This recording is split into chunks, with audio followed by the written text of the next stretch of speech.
against elderly abuse, child abuse, and women abuse. You call him an advocate. What do you call a person who speak out against racism? You call him a racist. Now, what kind of sense does that make? Think about that for a while. A person that speak out against racism, is called a racist. Then you got to ask yourself, who is these people coming up with the standards of what is what in the first place? Who set the standards on what is what? So actually the people that are calling you a racist because you speak out against the racist, these are actually people that are racist themselves. That's right. They have some prejudice and fears. Right. What the European people, the Caucasian people of the United States fear more than anything else is for black people to wake up and start seeing things for the way they really are. As long as they can get you with this sleeping pill, throwing sports, football, all these different activities. Rap music, all these different things. No, I like to say idiot music because this ain't rap. This ain't rap. This ain't, the music that you listening to, they promote and encourages negative behavior. So now our young youth grow up thinking that it's cool to be a gangster and it's cool to talk about going around shooting people. You got young youth don't even want to listen to positive rap. They don't want to hear that. They don't want to hear nothing positive. Right. Only thing they want to hear is somebody, I'm walking up the street with a gap. I heard one song, my nieces and nephews going around singing a song. He put his mouth on me. What the hell is that? Little kids don't even He know put his about mouth on sex. me. What the, I mean, come on. I mean, it amazed me. I mean, I couldn't believe that I was hearing that. But see, the thing of it is, we feel that it's something great because white people glorify it from it. But see, when it comes to music and our talents and all these different things and our ability to do sports and all that, it's a part of them. They don't give a damn about that. They wouldn't care if Michael Jordan could play ball the way he do. Only thing that concerns them is can they market off of it. It's all about marketing. If it wasn't no marketing to no basketball, baseball, football, these white people wouldn't give a damn. Michael Jordan would be nobody. Brother, I'm glad you brought that. I didn't mean to interrupt. Go ahead, you said man. something about Michael Jordan. When he was playing for the Bulls, everybody loved him. They couldn't get enough of him. He was handsome, everything. Yeah. Once he retired, and then retired again, and then retired again, he became the butt of the NBA, Joe. Phil Jackson, who Mike and Scotty and them made, because he lucked out and always got a good team. Yeah.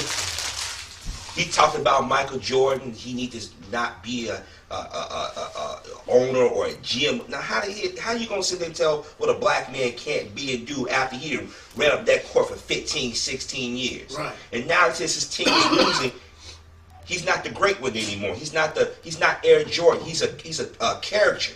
I mean, think about it. Look how when LeBron James left Cleveland. His contract was ending anyway. So if he really wanted to stay in Cleveland, he would have sat there and say, I'm going to re-up.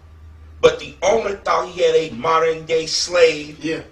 He figured this nigga, excuse my terminology, is going to stay here because I'm going to throw a bunch of money at him. When he didn't sign up, he said he's a traitor. He's a traitor. Like brother said, that word traitor. Think about what like when brother said about the word traitor. Didn't everybody turn on him? He didn't rape nobody and kill nobody. He just made a financial decision. Now he's the most hated man in the NBA. You had Brett Roethlisberger get accused of rape twice. Nobody brings it up. What's worse? Thinking a financial decision is going to benefit you and your family or being accused of rape twice. Think about it. And he still has his status. And he's considered an elite quarterback, even though he does not have the statistics to prove it. He won, but he's won basically because they've had a superior defense all the time he's been there. Can I ask you that brothers a question? Mm-hmm. Okay. Tupac, he was a great rapper. Yeah. I talk to young guys about this all the time, young brothers and sisters, and I asked them. I said, okay. They love Tupac. I mean, Tupac is one of their idols. But I asked him, was he a sex offender? But no, he wasn't a sex offender. He was convicted of the. Was he a sex offender? Yes or no? Point blank. I want to know yes or no. Were he not a convicted sex offender? Yes or no? He's a convicted sex offender. But now, let's go with that. He was a convicted sex offender. Let's go but with that. If another person, I'm not condoning sex offenses or nothing like that. I don't think it's cool. I think I know where you're going with this. But the thing of it is, why is it that if he get convicted because you like him, he ain't a sex offender? But when somebody across the street your neighbor you've been knowing for 10 years, he get convicted of something that happened at a bar from some remote circumstance or situation. Now all of a sudden you don't have nothing to do with him. What about Mike Tyson? He all up in you see him on reality TV shows and all these different things, but he's still he's a convicted sex offender. Let's break those two cases down real quick, because I am the legal man on the panel for that. But the thing is, the world knows him. Yeah. They not gonna break. See, here's my point. The world is not gonna break my case or somebody else. Not saying I was never charged with that, but if it happened to me or my neighbor or something, nobody's gonna care about breaking theirs down. All they know, you a sex offender. We don't have to do with you. Right. Well, see, but this goes to a deeper and a more sinister situation. In historical context, too. And see, now check this out. Think about this. Think about this. Tupac was fine when he was talking about thug life. He got dangerous when he started talking about white man's world. He got dangerous when he was Machiavelli the Don. See, because he had an epiphany. He had changed his skilo.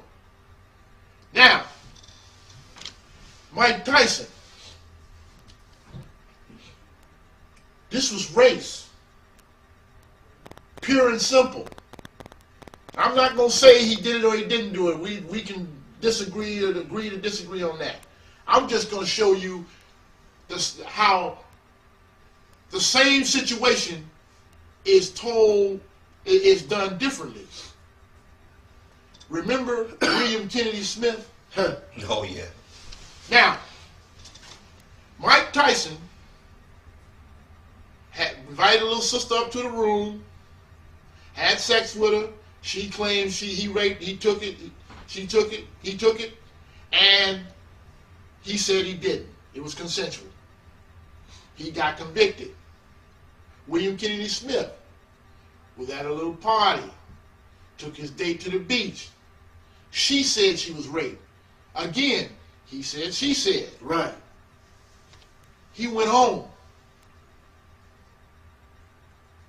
Same circumstances. Both parties had sex with a woman of the same race. Both parties were involved in he said, she said. One got convicted, the other one didn't. Why was Mike Tyson's witness more credible than William Kennedy Smith's witness? Why? Because his middle name, Kennedy. See, we have set them up as a monarchy in this country. And they were the biggest criminal family in the world. That's right, from the beginning. From the beginning. They made their money in bootlegging. Yeah. Which was a crime. Yeah. Which was a crime. And then but see, in the United States of America, it does not matter how you get your money. Show you what the same, I'm telling you about the difference. Al Capone, legendary figure. Larry Hoover, gangster. They're the same thing. Right. But why is one on the movie shows and in the pictures and the other one buried down in a basement in Colorado? They did the same thing. Larry Hoover made the mistake of gaining political power while he was in prison. He put 100,000 GDs on the street and elected that Aunt Jemima, Carol Moseley Braun. Handkerchief head. That's how she got elected. And didn't know nothing. When they saw that, Mayor Daley got scared because he's a closet Klansman. Just like his old man. Just like his daddy. He said, oh no, that, excuse my language, that nigga got too much power. He got to get the hell up out of here. Listen to me. Now, why can't Larry Hoover exchange his criminal capital for political power? Ain't that what the Kennedys did? Every black person, when I was growing up, I'm in my 50s, had a picture of John F. Kennedy, Martin Luther King in the middle, and Robert Kennedy on the other side. Dumbest thing I ever seen. And they don't even realize that they were dragged kicking and screaming by King, just sending them troops down there. He put their feet to the fire. He just kept pressing until he made them do something. And me and Griffith said, brothers, a lot of people don't know that Robert Kennedy gave J. Edgar Hoover the okay to wiretap Malcolm, Martin, any other black person spoke out during the 60s. Matter of fact, Robert Kennedy gave him permission to do the techniques he did. This is why the FBI, the Chicago Police Department, other municipalities was assassinating Black Panther Party members, because those brothers they felt the law. They realized, hey, they're not the only ones who carry guns. We can have it for protection. And they started to use it against those men and women who crawl their ass into our community and have their way with our people. And then, as they used to call them, the pigs got scared. So what happened was that Ronald Reagan in California, when the Black Panther Party marched to the state capitol, they changed the laws of gun ownership. This is why here in the Chicagoland area, or within the city of Chicago, before Mayor Daley got out of office, he made it tougher for Joe Q. Public, like me and you, to own a weapon. Even if we have it in self-defense, you can go to jail. The criminal had to be in the house on top of your ass to do a crime, and before you can do anything. And even then, you're going to have a problem. But let me tell you something about the mindset of white folks. We have a love-hate, we have had since we've been here. We have a love-hate relationship with them. We hate them for what they've done, but we love them because we've been taught to love them. And even to our detriment. Yes. Now, this is what I want to say to you. Now, we're talking about these people who, first of all, we sit up and praise people and we don't even know what we're talking about. The next guy that next white man that we fell in love with, Bill Clinton, the first black president. You know that? You know what I'm saying? You know the first black president, the one that ended welfare, that had welfare reform. You know, the one that created the anti-terrorist bill that limited habeas corpus and the appeals process in the federal prisons for death row inmates. You know that guy. 3 strikes, nailed. You know all that. You know NAFTA. You know all that. As far as black people are concerned, Bill Clinton is second only to Ronald Reagan. More people went to jail under Clinton, black men went to jail under Clinton, that has been in this entire nation's history. Thank you. Now, y'all still run around here because he donned some shades and played a saxophone, Or calling some McDonald's. and got his dick sucked. You know what I'm talking about? He's a black president. Hillary. You know, now, here's what I'm saying to you. Before you start talking about people as heroes, you need to know who the hell you talking about. That's number one. Number two,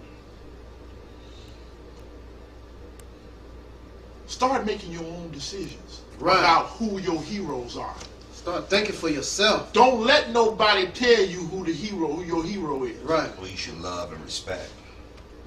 They got you idolizing people who have special talents. Michael Jordan was an exceptional basketball player. He wasn't no hero. He's not a hero. Michael Jordan, Telling these suckers. I'm going to say it again. Michael Jordan was the greatest man ever to lace up a pair of jumpers. But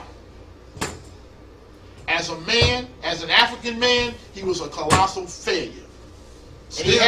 And he has been since his inception. Let me just tell you about your hero, Michael Jordan. Tell us. Tell us, man. When these children in the mid-'80s and early '90s were killing each other about his sneakers. And the starter jackets. That's what I'm forgetting. And the starter jackets, right. Yeah. And his sneakers, he sat on the sideline and wouldn't say nothing. But when his handlers, Nike, because of the bad publicity those shooters were giving their product, told him, boy, get your ass out there and make a statement. He got out there and he made a statement. A lukewarm one. I remember that one. He said, what he actually did was an Obama. He put the blame on us. He said the parents of black children should teach their children to value life over gym shoes or material things. Spoken like a millionaire. Now, next thing, in the 88, or I believe it was the 88 election, 88 or 92 election, the most racist, most virulent racist left in the Senate, Jesse Helms, Oh, yo. was being challenged by a black man, Harvey Gantt. I remember that. And they came to Michael because he was North Carolina's favorite son and said, Mike, throw your weight behind Harvey Gantt. You know what his response was? Republicans buy shoes too. So just break that down so they can. In other words, I'm not going to harm my sales to white Republicans or white Republicans' children, because that's who was buying them, to support a black man in a racist country like this in the Senate. At the time, there were no black men or no black people in the Senate. It was 100% white, like it is now. Now, Democratic president. Now, Black Democratic president. last but not least, when his father was killed, and they treated his father's body, they couldn't even perform an autopsy on the man. They cremated the man before they even notified the victim's family. This is what happens to black people all the time. Right. When they're found unidentified, there's no effort made to find out who they belong to. They just dispose of the body. He had a chance to speak out on that because it happened to him personally. Right. And he was on top of the world as far as the media was concerned. Yeah. He said nothing. Michael Jordan, as an African-American male, is an abject coward. Some of these all these